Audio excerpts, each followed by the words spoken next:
Bueno, chicos, esperemos que se vayan integrando más compañeros. Ya, profesor.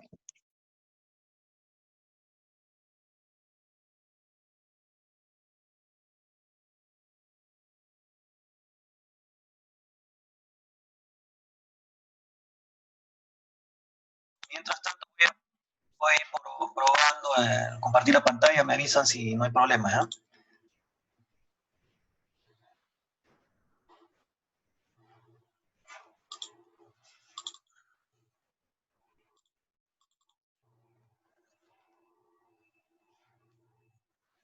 Ver esta diapositiva de Imperio Carolingio. No, profe, se ve el aula virtual. Ya, un momento entonces.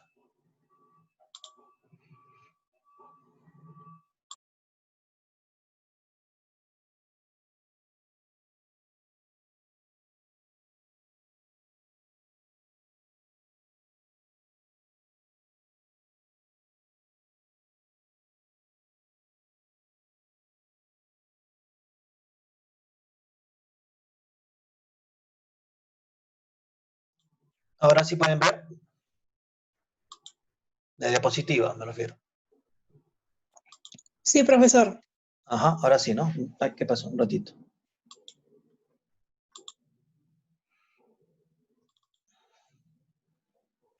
Bien, entonces entre 2 minutitos empezamos.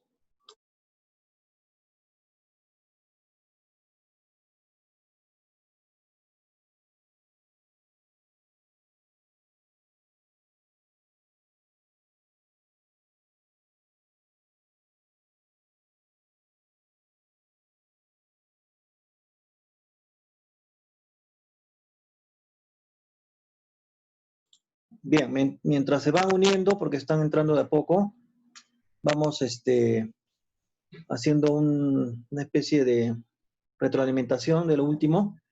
Recordemos de que lo último que hablamos fue del Imperio Romano, la caída del Imperio Romano de Occidente. Recordemos que años antes, en el 395, ya desde antes había en realidad signos o síntomas de decadencia en el Imperio Romano, y se iban manifestando las crisis políticas, ¿no? Una de las tantas crisis, bueno, fue de hecho intentos de dividir el imperio para tratar de administrarlo mejor.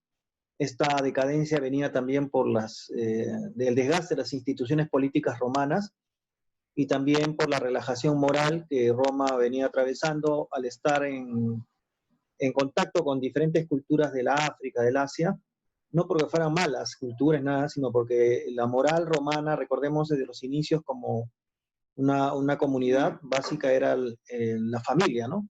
La familia y la solidez, el rol del pater familias, todo eso había impulsado un patriotismo, había impulsado una identidad, un sentido de pertenencia, un patriotismo pues entre los romanos. Pero todo ese patriotismo se fue diluyendo ya con la ambición, la codicia, ¿no? Nuevos territorios conquistados, una masificación de los esclavos, y los gobernadores de provincias que estaban en Oriente ya se acostumbraban al lujo, ¿no? Al lujo con que tratan a los gobernantes de Oriente, ¿no? Siempre ha habido un trato diferenciado, o sea, siempre en Oriente se ha pensado, o se ha tratado a sus gobernantes como semidioses, ¿no? Creo que el caso más notorio es el de Egipto, ¿no? Bueno, pero también hay una cultura, una arquitectura muy superior, digamos, en el caso de Oriente, y que los griegos, que era una mezcla entre Europa y Oriente, supieron captar, como las columnas, las bóvedas, ¿no? La construcción, ¿no? Que las bóvedas van a ser muy utilizadas por los bizantinos, los romanos de Oriente. Bueno, y todo esto generó la crisis, ¿no? Y la división del imperio, dos capitales importantes, la capital de Roma de Oriente en Constantinopla, ¿no? Si nosotros vamos viendo, digamos, recordemos de que esta capital está en la zona del estrecho que conecta el Mediterráneo con el Mar Negro, y Constantinopla es una ubicación estratégica, ¿no? En las rutas de comercio entre Europa y el Asia y el Oriente en general. Entonces, Constantinopla es una ciudad estratégica, una ciudad que concentra mucha riqueza y también mucha información, muchas evidencias de la antigüedad, ¿no? De la antigüedad clásica, o sea, de Grecia mismo. Y bueno, entonces un centro cultural también, ¿no? Y todo esto hizo de que ya se fueran diferenciando la capital Constantinopla en Oriente con la capital Roma en Occidente, ¿no? A tal punto que ya con el tiempo se va diferenciando hasta el cristianismo, ¿no? En Constantinopla ya practica un cristianismo llamado ortodoxo, de la recta opinión, recta razón, y bueno, ya eso tiene diferencias con el catolicismo, que son cristianos, pero hay unas diferencias sutiles, ¿no? Con relación al Espíritu Santo, la procedencia del Espíritu Santo, el rol de María, etcétera, ¿no? Incluso ya se manifestaba, como les dije, en que en Constantinopla se hacía la misa en griego, ¿no? No en latín. Y bueno, todas estas cosas. Pero cuando ocurren las invasiones de los pueblos bárbaros en la zona de Roma, estos pueblos, que eran pueblos germanos en la zona occidente y pueblos eslavos, no esclavos, eslavos en Oriente. Los eslavos son los pueblos de los cuales actualmente los europeos de Oriente del Este descienden, ¿no? O sea, estamos hablando del origen de los rusos, los búlgaros, ¿no? Los polacos, ¿no? Son pueblos que descienden de estos reinos bárbaros, pero de una familia europea llamada eslava, ¿no? Eslávicos. Y bueno, y en cambio los romanos y los franceses, todos estos españoles, todos son de los pueblos germanos, descendientes de los germanos. Por eso que vamos viendo la ocupación de la Europa invadida por los germanos, cuyos pueblos, los francos, suevos, visigodos, burgundios, lombardos, se van estableciendo, los anglos, los sajones, etcétera, se van estableciendo en los territorios antes dominados por Roma, y que van formando pueblos en esta zona. Aquí hay una cosa interesante, los germanos han sido unas aldeas, tribus, comunidades modestas, pero cuando ya se instalan y admiraban mucho a Roma en su organización, no olvidemos que Roma fueron grandes administradores estatales y buenos organizadores de la política territorial también. Y bueno, entonces esto era muy admirado por los germanos también, ¿no? Tratan de asimilar algo, pero acá hay una evolución que hay que tener presente, ¿no? Mayormente las tribus se unen, como hemos visto, por necesidad de protección, seguridad, y de las tribus que lideran este proceso de unificación, esos terminan liderando y terminan formando lo que se llama unos pueblos, ¿no? Que después se van nucleando alrededor del dominio de un recurso natural. Me estoy refiriendo a de que muchos de estos pueblos se unen y alrededor del manejo de un recurso natural estratégico, puede ser las tierras, el agua, ¿no? De los ríos, etcétera, y entonces también se vuelve a generar este proceso de liderazgo en la cual uno de estos comunidades o pueblos termina siendo liderar una región y eso hace que se convierta en un señorío. Por eso se habla del señor tal, ¿no? El señor feudal más adelante, ¿no? El señorío es esta organización política administrativa territorial de una región donde se reconoce la autoridad de un señor. Y este señor es el que administra pues las normas de convivencia, todo el manejo de la zona, ¿no? Pero como se forman varios señoríos, a veces también estos señoríos ven la necesidad de unirse por un ataque externo, cuestión de protección o conveniencia política o manejo de recursos también, y la suma o la alianza de señoríos puede dar un reino. Y por eso que vemos que en esta figura habla de un mapa donde están los pueblos y después estos pueblos pasando por señoríos y todo se vuelven en reinos. Ahí está la idea de reinos bárbaros. Entonces de tribus a señoríos, señoríos a reinos, ¿no? Esa es la idea. Y cuando hay reinos, es un reino, un señorío que domina, se vuelve un rey, o sea, una monarquía, y se genera toda una dinastía monárquica que hace que el poder esté centralizado en esta élite monárquica de la familia de la nobleza, ¿no? Que rodea, o la nobleza que rodea al rey, ¿no? Sus parientes, etc. Bueno, otro episodio interesante es que estos reinos, y bueno, pueblos a reinos, y cuando cae Roma, hay que tener presente que lo que cae o lo que logra ser conquistado por los germanos y derrotado por los germanos es la administración estatal romana. Quiere decir que ya no va a existir en Roma la organización estatal de los romanos, todas sus instituciones estatales, el Senado y todas las instituciones que existían van a ser desestructuradas, inhabilitadas, y entonces estos pueblos se van convirtiendo en reinos. Pero lo curioso de todo es que así como estoy mencionando que caen las instituciones romanas, no cae una institución importante. O sea, una institución importante es la Iglesia. La Iglesia Católica no cae en el sentido de que no se desarticula, no desaparece como institución, porque la organización jerárquica eclesiástica es muy sólida. Y entonces esa disciplina, esa solidez permitió que sobreviviera la iglesia como institución. Y las iglesias mayormente estaban en las ciudades, porque no olviden que en Roma también ya la religión tenía mucha influencia con los reyes o con los emperadores, ¿no? Y bueno, entonces la iglesia va realizando un trabajo extraordinario, que se propone hacer un trabajo extraordinario de evangelizar a los pueblos bárbaros, evangelizar a los reinos bárbaros también. Es decir, hay una estrategia muy útil, que es la de convertir a la nobleza y al rey primero al cristianismo, o sea, bautizarlo. Una vez que se bautiza un rey, automáticamente todo el pueblo se convierte a la religión del rey. Entonces, la iglesia tenía muy claro que la idea era evangelizar primero a los reinos y a la nobleza de los reinos bárbaros, y eso hacía que la iglesia estuviera más centrada en las ciudades.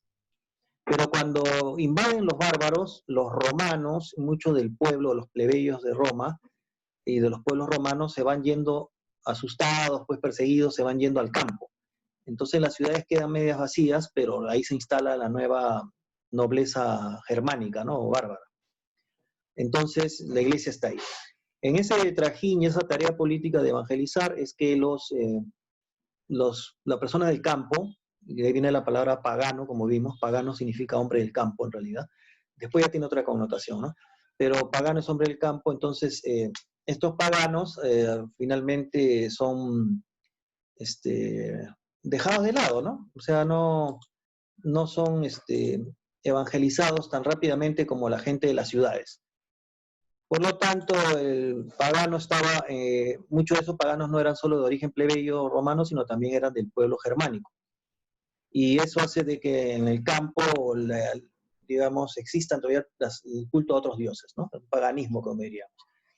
Pero también hace de que el abandono de las ciudades y todo, hace de que la economía de la edad, en esta primera parte de la Edad Media, que es llamada la Alta Edad Media, y la Edad Media dura del siglo V al siglo XV, o sea, son más de 1000 años, pero se divide en dos etapas, ¿no? La Alta Edad Media, que es del siglo V al siglo X, o XI para algunos, y la Baja Edad Media del siglo XI hasta el siglo XV, o XV, que es lo mismo, ¿no?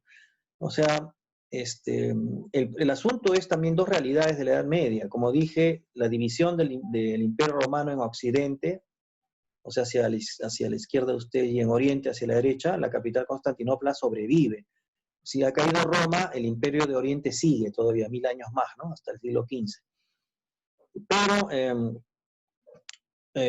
hay otro incidente en la Alta Edad Media. O sea, cuando cae Roma en el siglo V, en el siglo VII se va a formar un imperio nuevo, que es el Imperio Árabe. Entonces los árabes, digamos, motivados por la prédica de Mahoma, el profeta, y el establecimiento de un monoteísmo, o sea, el Islam, que cree solo Dios, en Alá, y el profeta Mahoma, el pueblo árabe se unifica, o sea, se une alrededor de esta religión islámica, y encuentran una tarea en tratar de divulgar la nueva verdad, el nuevo Dios, y entonces el pueblo árabe, al ser unificado, pues, también tiene una unidad no solo religiosa, sino política. Y esa unidad política hace de que los árabes en corto tiempo empiecen a conquistar todo el norte de África, toda la zona de la península arábiga, por supuesto, primero, y de ahí tienen una exitosa campaña militar que llega hasta la península ibérica, ¿no? Invaden pues a los visigodos, que estaban en la zona de lo que ahora es España, e incluso la ciudad de Toledo es una ciudad visigoda, pues, ¿no? Y es conquistada por los árabes. En ese itinerario, pues, digamos, tan victorioso y y tan arrollador de los árabes, ellos intentan continuar la conquista cruzando los montes Pirineos para llegar a lo que ahora es Francia, o sea, donde estaban los francos, es otro pueblo germano. Pero son detenidos ahí en una batalla célebre, ¿no? La batalla de Chalon, son detenidos por los francos y ya los árabes se quedan en la península ibérica, ¿no? Por eso que en España hay mucha influencia de la arquitectura árabe, ¿no? Porque se quedan del siglo VII casi como 800 años, ¿no? Hasta que venga ya el proceso de reconquista, ¿no? Por parte de los reinos católicos que quedaban por el norte. Bueno, pero lo cierto es también es que desde ahí ya vemos el siglo VII más invasiones, ¿no? Una época de inestabilidad política. Como si fuera poco, en el siglo IX se dan nuevas invasiones del norte, o sea, en este caso los normandos. Normandos son los hombres del norte, estamos hablando de los vikingos, lo que está en la península escandinávica, ¿no? ¿No? Suecia, Dinamarca, todos estos pueblos de la zona de la península escandinávica, ¿no? Es una zona muy fría. Entonces ellos incursionan en el siglo IX en reiteradas oportunidades a lo que es Gran Bretaña, las Islas Británicas, y también hacia las costas de los francos, ¿no? Y de ahí no les queda, no se quedan tranquilos ahí, incluso van a ir hasta por el mar del norte de Europa, hasta la zona de Rusia, ¿no? Entonces, ustedes se dan cuenta que es una época de muchas inestabilidad e inseguridad. A eso le sumamos de que ya los europeos, por tradición, digamos, Europa del norte está llena de bosques, y bueno, entonces hay en el imaginario del pueblo, los bosques siempre han sido unas zonas peligrosas. Pero no solo peligrosas porque te asaltan, ¿no? Por ejemplo, la gente no acostumbra a viajar o a cruzar el bosque en las noches. Y si lo hacen el día, lo hace cuidándose mucho, porque en la imaginación de la gente, aparte de la realidad de que te pueden robar, asaltar, que es un sitio donde se pueden esconder fácilmente por el bosque, los delincuentes, también circulan muchas historias de gente, digamos, de dioses, de enanos, de duendes, de sátiros corriendo por el bosque, o sea, de personajes de la ficción, ¿no? De la mitología. Entonces hay un imaginario siempre del bosque como un sitio peligroso. De ahí que siempre eso haya llegado hasta nuestras épocas. Incluso se dan cuenta ustedes los cuentos europeos, ¿no? De Blancanieves, los siete enanos, están en un bosque, ¿no? De otros cuentos así de Hansel y Gretel, están en un bosque. Bueno, entonces siempre el bosque es una zona de mucha imaginación para los europeos de esa época, medievales, ¿no? Ya, aparte de esto, también hay que tener presente que la invasión de los árabes, que mencioné hace un momento en el siglo VII, va a tener dos efectos, ¿no? Un efecto negativo totalmente para los europeos de Occidente, o sea, esta zona de Europa occidental. Porque los árabes van a llegar a dominar el mar Mediterráneo, así como un tiempo lo fue Roma dominó el mar Mediterráneo, los árabes van a dominar el mar Mediterráneo. Y al dominarlo van a establecer un trato diferenciado. En el caso del mar Mediterráneo oriental, o sea, donde está Constantinopla, donde está la península de los Balcanes, el cercano oriente, ¿no? El norte de África, Egipto, todo eso, los árabes son un pueblo comerciante también, o sea, muy dados al comercio, una tradición de comerciantes. Así que ellos, como Constantinopla es una ciudad de mucho lujo, de mucho comercio, y la ruta de Europa para pasar por Constantinopla hacia Oriente, o sea, Constantinopla es una zona de comercio tremenda, ¿no? Ahí confluyen muchas caravanas que vienen, traen cosas, los judíos mismos están llevando cosas de Oriente a Europa, y los árabes les interesa mucho el comercio, así que termina siendo una zona dinámica, ¿no? No está cerrado el Mediterráneo para los romanos de Oriente, para los turcos, para los egipcios. Ellos siguen haciendo comercio terrestre y marítimo. Terrestre y marítimo. Pero no es lo mismo en Europa Occidental. En el caso de Europa Occidental, ahí el comercio de los europeos se vuelve solamente continental o terrestre. Y ni hay mucho comercio tampoco, porque el mar Mediterráneo, los árabes no dejaban navegar barcos de esta región, de Occidente. Entonces los europeos se ven obligados a replegarse a la tierra. Y como ya desde Roma habíamos hablado, existían latifundios, ¿se acuerdan ustedes de la palabra latifundio, hacienda extensa? Esos latifundios trascienden hasta la Edad Media, incluso hasta mucho después, ¿no? Pero lo cierto es que ya los europeos de Occidente se repliegan a la tierra se vuelve el medio por el cual tener o alcanzar poder político y económico. Por eso que en la Edad Media hay un dicho que dice no hay señor sin tierras, ni tierras sin señor, ¿no? Eso es importante, no hay señor sin tierras, ni tierras sin señor. Eso también es parte de cómo se veía el poder que nace de tener tierras o feudos. A esta época le dicen a la tierra agrícola, a las haciendas le dicen los feudos, ¿no? Entonces por eso se habla de una economía feudal, o sea, a base de la propiedad de la tierra, y esta propiedad genera poder político y económico en la Edad Media. No todos tenían tierras, pues, ¿no? Pero en este caso también hay un efecto político, una consecuencia política interesante. Hablamos de reinos. Cuando hay reinos hay reyes, ¿no? Una nobleza. Pero en la Edad Media, cuando va avanzando ya esta propiedad de la tierra en forma más compleja, sobre todo en la Baja Edad Media, ya se va viendo la economía feudal clásica.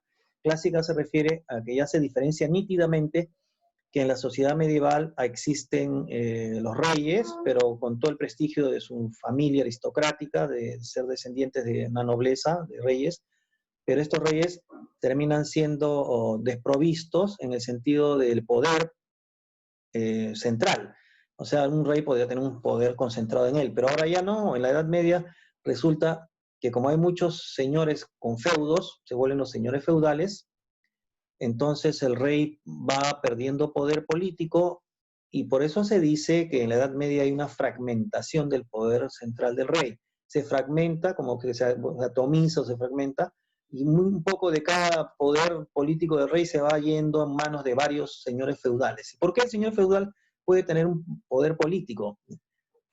Porque en su hacienda, en su feudo, no solamente tiene tierras, tiene su castillo, por ejemplo, mayormente, tiene una iglesia, una parroquia, tiene un cura ahí, tiene talleres de producción, de zapatos, de ropa, etcétera, tiene un pequeño ejército a su servicio, y tiene siervos o campesinos que trabajan la tierra. Ahora, la relación social es interesante porque el señor feudal tiene tierras, pero él no las va a cultivar, pues, ¿no? Las tierras. Entonces, ¿qué es lo que hace? Hace un momento dije que la Edad Media es una época muy inestable, inseguridad política, hay asaltos, invasiones, ¿no? Entonces los campesinos siempre buscan protección. Se le dice siervos, y curiosamente la palabra siervo viene de servus en latín, significa esclavo.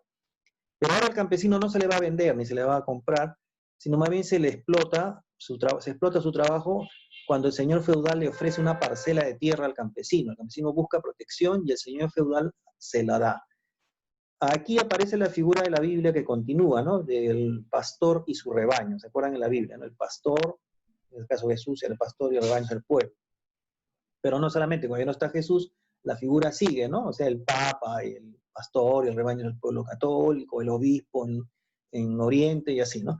Entonces, el señor feudal hace esas veces de señor, de protector, benefactor de los campesinos que están viviendo en su feudo, y en el cual el señor feudal le da parcelas de tierra, o sea, pedazos de su terreno, para que el campesino pobre haga su casa modesta y cultive en la parcela los cultivos para alimentarse él y su familia. Pero eso no es gratis, pues el señor feudal le dice: yo te apoyo, te doy una parcela, pero a cambio 3 días o 4 días a la semana tú tienes que trabajar mis tierras, ¿no? Las tierras del señor feudal, pero gratis, por supuesto, en agradecimiento. Pero sabemos que eso es una explotación, ¿no? Y es una relación vertical, asimétrica, ¿no? El señor feudal tiene poder y el otro es servidor, pues, ¿no? Sirviente. Bueno, pero ahí le agregamos una cosa más, la mentalidad.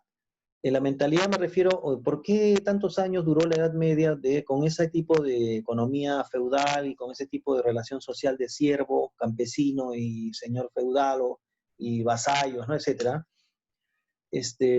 Simplemente porque la pobreza no era mal vista. ¿Y por qué no era? No es que estamos en otra época, ¿no? Ahora mucho, digamos, la gente no quiere ser pobre, ¿no? Aunque si es pobre, bueno, trata de no serlo.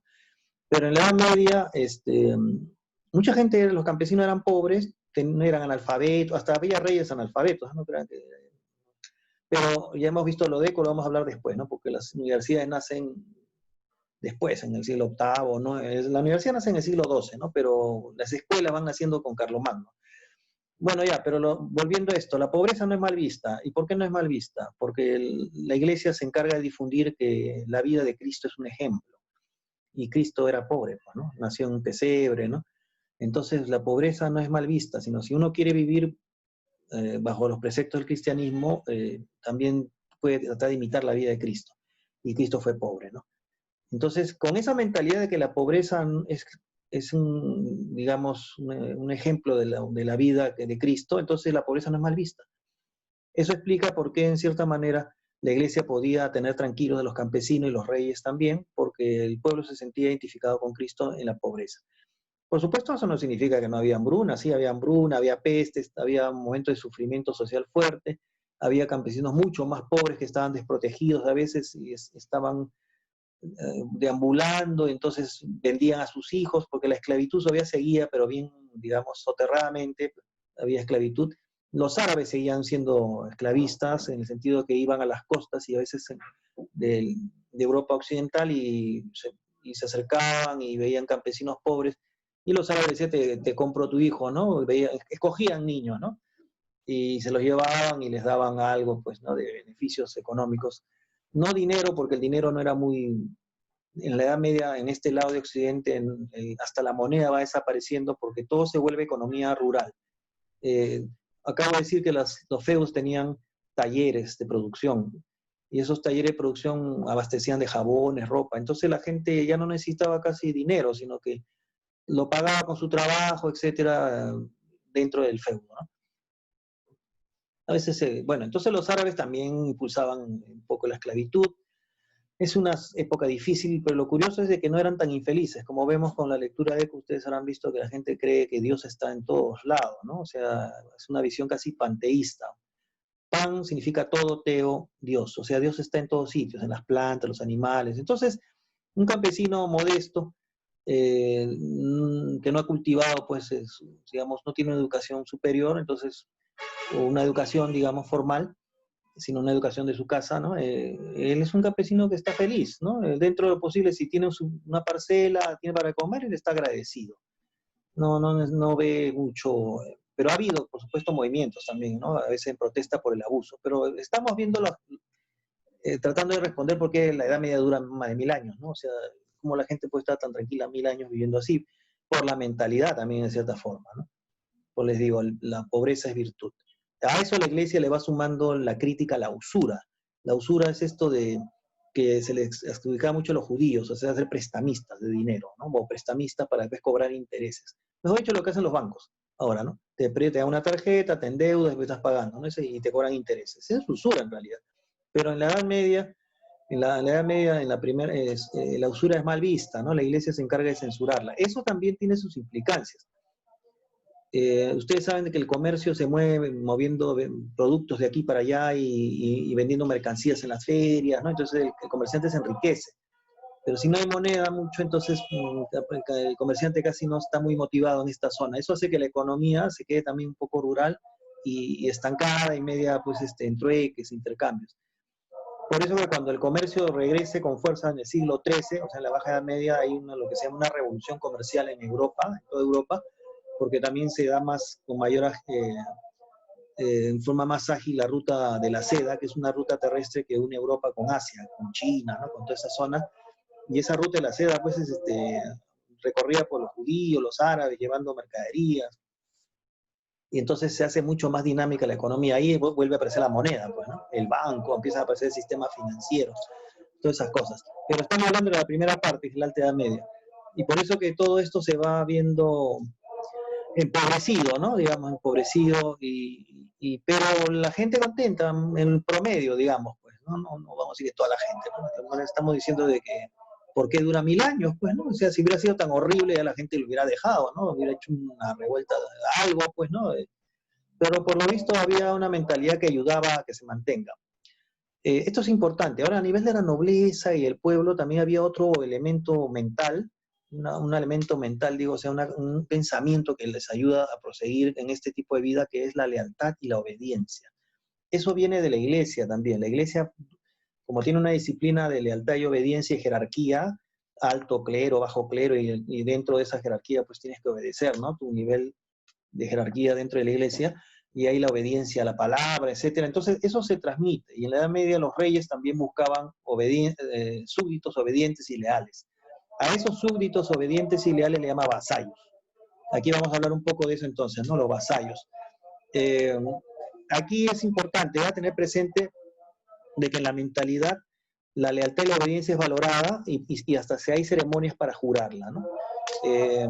Ya nos queda poco tiempo, ¿no? Entonces, quiero explicar esta parte. El rey, que es el que tiene mayor prestigio, ¿no? El mayor reconocimiento por su ascendencia y nobleza, por su familia, tiene vasallos. Los vasallos vienen a ser señores feudales, que he dicho hace un momento que cada señor feudal tiene su hacienda, su pequeño ejército, etc.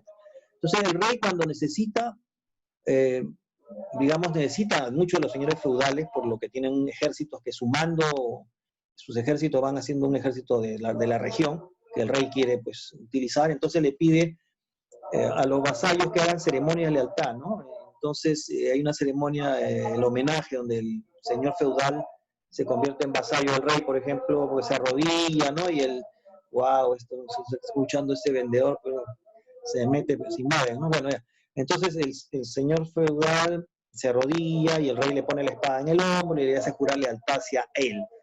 Y esa lealtad, el señor feudal se le agradece, el rey se le agradece, pero también le da algo, una investidura. O sea, la investidura es darle más feudo, una parcela más de tierras al señor que le ha jurado lealtad.